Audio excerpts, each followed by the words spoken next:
Hi, my name is Christina. I am Whilst Iris Snaps on Instagram and Whilst Iris Snaps Designs, and this is a video about cross stitch. This is FlossTube number 8 and I'm a little later than I'd planned, but of course there is a story. 2 of our 3 children had been instructed to self-isolate because they'd come into contact with other children who were tested positive for COVID. So for the last 10 days or so, it's just been homeschooling and not a lot else that's gone on. But we're not going to dwell on that. I have lots to share. I have some stitching from the archives, just one framed piece this time. I have some purchases.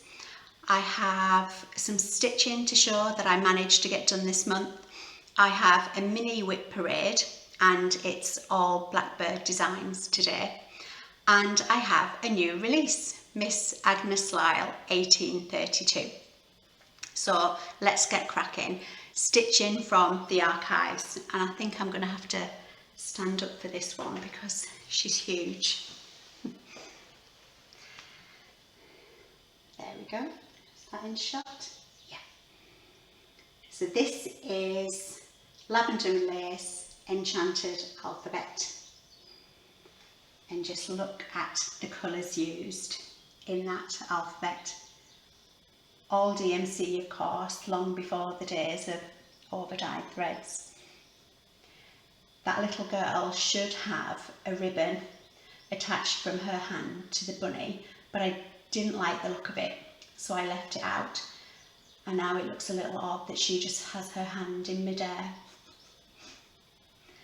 And I didn't date this, which is unusual for me, but the framer has popped the date on the back, and apparently I stitched this in 1995, and it hung on my bedroom wall at home for years. And I'll have to sit down because it's rather heavy. Now, I do think it's a little bit dated now, but I think that's more to do with the frame and the mount rather than the actual design. Although I have seen recently an amazing conversion of this. Jo, who is a fellow Brit and whose blog is Serendipitous Stitching, she has stitched a Halloween or a spooky conversion of this alphabet, and I will put in a photograph of it. I have messaged Jo and asked if I can use the photograph, and she was more than happy for me to do so. But do go and have a look at her blog because she's in the process of stitching a spooky conversion of Country Cottage Needleworks Main Street, and it is amazing.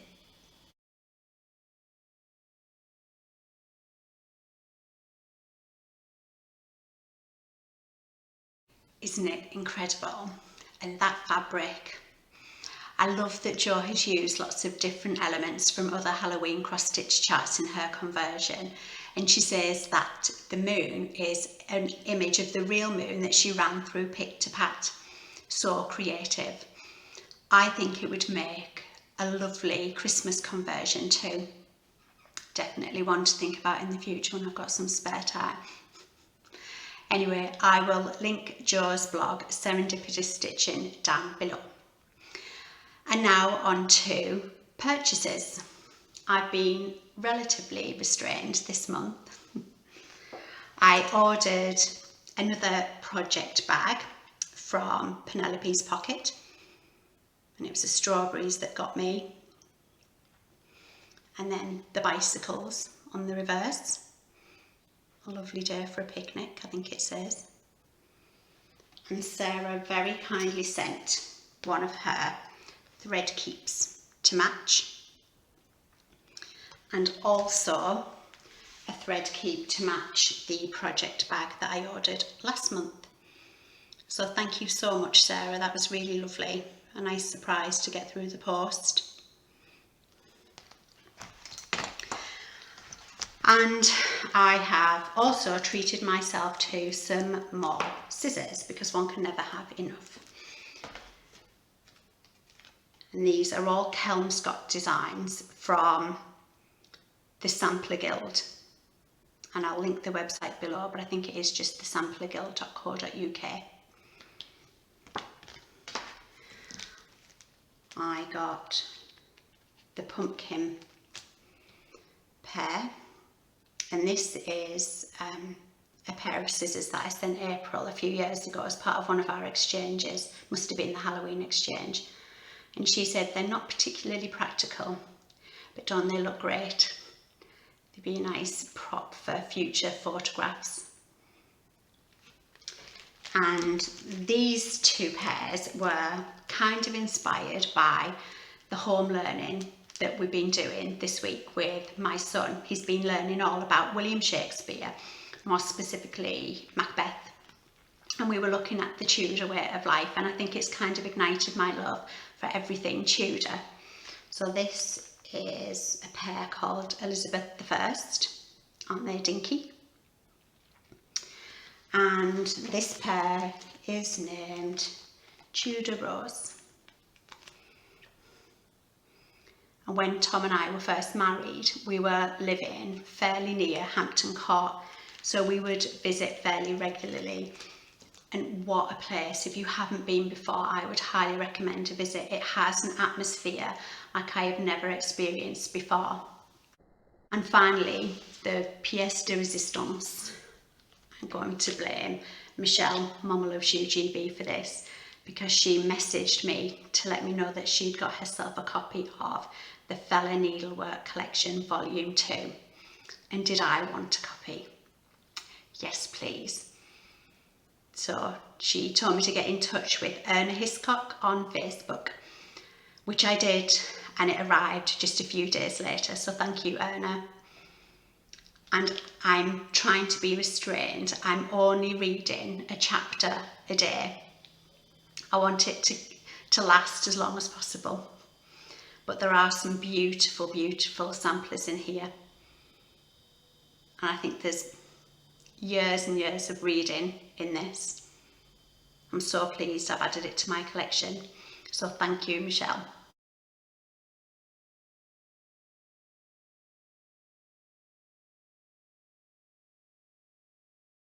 And now to the stitching that I've managed to get done this month. In my last video, I showed an almost finished Black Cats and Pumpkins from Little Dove Designs.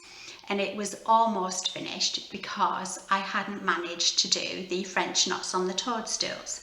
In 35 years of stitching, I have never mastered how to do a French knot. So after my video, a friend of mine, Barbara, who just lives around the corner, messaged to say, would I like her to teach me how to do French knots? And Barbara used to be a test stitcher for Jane Greenough back in the day, just name dropping there, and also happens to be a cuddy wifter, a fellow left-hander. So a couple of weeks ago, we met up in a coffee shop just around the corner, and we sat in the window, and Barbara taught me how to do French knots. We determined that I wasn't keeping the tension right as I was pushing the needle through. And once I fathomed that out, it was kind of easy. And here they are. French knots on my toadstools. They're not perfect, they're not consistently sized, but they're done. So thank you so much, Barbara. I really enjoyed our morning stitching together. And later that day, she messaged to see if I would be interested in some charts that she has, the Lavender and Lace Celtic Ladies. Barbara said she probably wouldn't get around to stitching them herself. So we have spring, summer,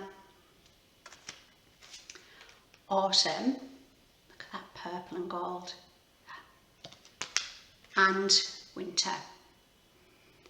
And there was another one, the Christmas one, the Lady in Red, but my mum took that and we'll probably get it stitched up in a few weeks. And not only did she drop the charts round for me, they're all kitted with the threads and the beads. Thank you so much, Barbara. I can't wait to stitch these in the future. And finally, I have been working on a set of 3 freebies that I will be releasing next month. And I really wanted to finish them onto a spool. Some spools that I purchased from Etsy a few months ago.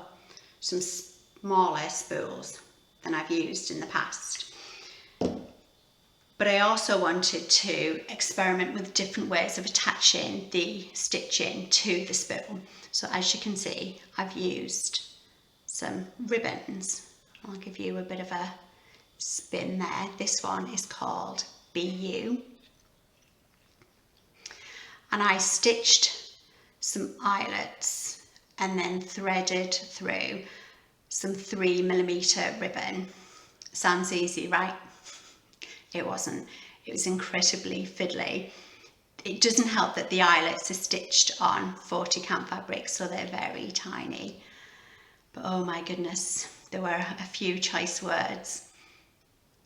But to make life easier for myself, when I finished the other 2 freebies onto their spools, I've ordered some 2mm ribbon. So he's hoping that that makes finishing a lot easier for me. Fingers crossed.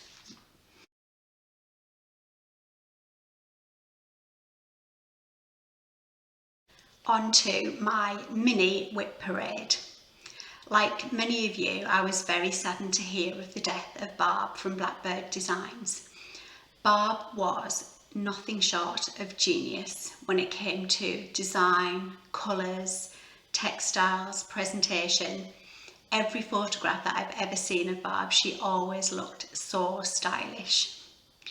I was very moved when reading Alma's lovely words for her special friend on her Instagram page. What a friendship. So today I'd like to share some of the Blackbird charts that I have on the go at the moment. Be prepared to be a little underwhelmed. Some of them don't contain many cross stitches. First up, at First Cock's Crow from the Sisters booklet. And I'm stitching this on 32 count dirty linen using all the called for overdyes, and I've only managed to stitch a floral motif. Then from the Casting a Spell booklet, I'm stitching the Basket of Spells pin cushion on the reverse there. And I'm using a Weeks Dye Works linen called Scuppernong. What a fabulous word. But I am not enjoying this linen at all. I think it might be a 32 or even a 30 count, but it's just really loose. I usually love Weeks Dye Works linens, even the old base. But it's only small, so quit complaining and get it done. And from the Garden Club series, Fairy Garden, and I didn't go with the called for linen again. I'm stitching this on a Zweigart linen, a 32 count, called Smoky Pearl. Not a lot done there, Christina. And a loose feather pattern, number 20, Secret Garden. I'm stitching the strawberry up here, and I'm stitching it on an unknown cream fabric using DMC 4140. And look at that, I stitched the year in last year. What a wally. And then from the Winds of Autumn booklet, I'm stitching Spell of the Moon. And this is on an unknown grey fabric. I've got a feeling it's from Xtube Designs though, but I just can't find any receipt from any purchases from her. So we'll just go with that it's a 36 count grey linen. And I'm using Weeks Dye Works Onyx for the black. Love this one. And then finally, Merry Christmas. Those colours are amazing. Not very Christmassy at all, and I think that's what I love about it. And this is on, where are we? 32 count Old Town Blend from R&R Reproductions. And hopefully, now I've got them out, I'll put some stitches in them. I'd like to get them finished, if not this year, definitely next.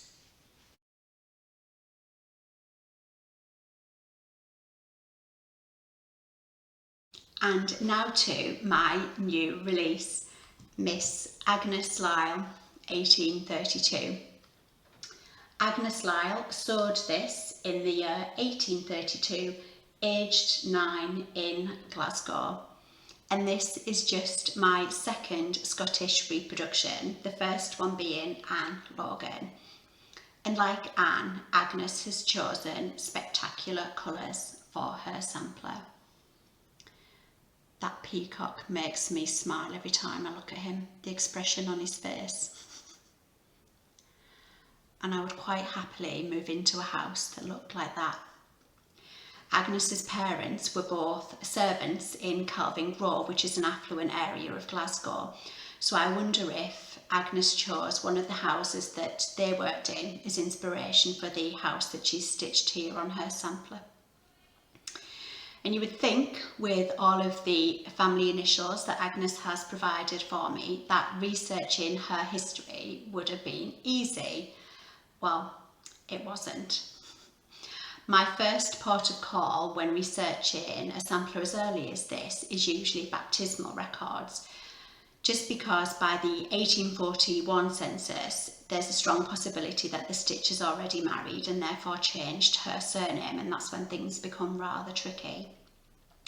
But Agnes's family baptismal records weren't readily available. This was quite a fractious time for the Church of Scotland, and in fact Agnes's family parish church, St George's, was one whose entire congregation and their minister had moved over to the new free church, so I wonder if this is why I can't find the records. So I had to approach the research from a different angle, so I looked at later censuses and worked backwards and discovered that Agnes's parents were John Lyle and Agnes Dick, and her grandparents are stitched here in black because obviously they've passed away by the time she stitched her sampler in 1832. We have William Lyle and Janet Orr. We have James Dick and Margaret Ralph.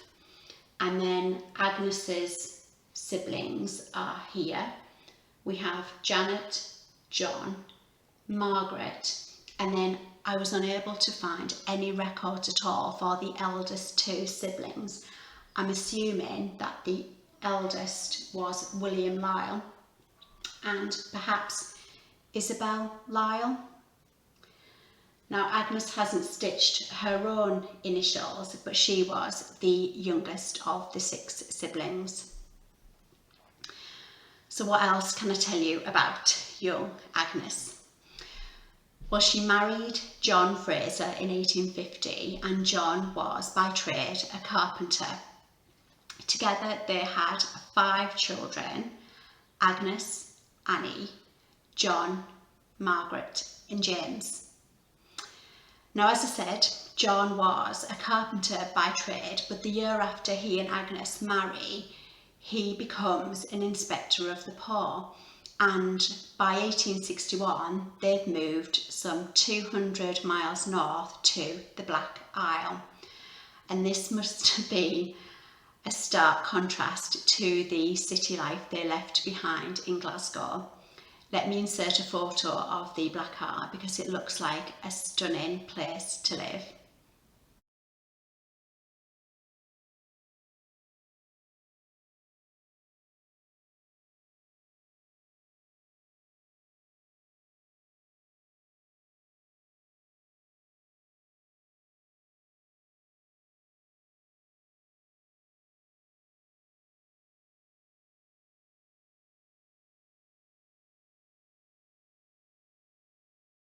Not a bad view to have, is it?